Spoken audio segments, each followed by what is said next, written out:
Welcome to Luca and Miguel. Enjoy the video. You start immediately by confirming the quest and environmental resistances. This prevents wasted attempts. Once done, equip Hydro and Geo units because Hydro clears residue while Geo stabilizes platforms. Make sure to bring one ranged character to hit distant triggers.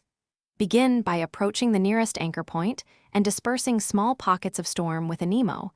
This creates windows to interact with devices. You are now in motion. Avoid lingering in heavy gusts and prepare to deploy elemental combos on marked nodes. You proceed by following a clockwise sequence on storm cores. This prevents a loop of reactivation and keeps pressure off your team.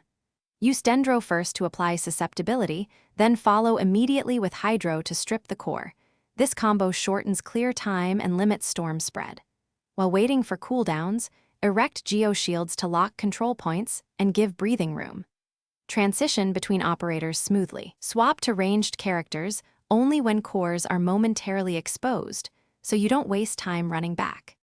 You finish by timing the final stabilizer hit inside the open window. This secures full neutralization and prevents immediate relapse.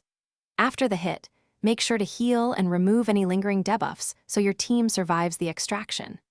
If things go wrong, if cores reactivate or the storm ramps up, retreat to the safe zone, reset the encounter, then reapply the clockwise Dendro right arrow Hydro sequence with shields up. This reset method fixes most failures and preserves resources for a clean second attempt. Thanks for watching and please subscribe. It's the best investment you'll ever make.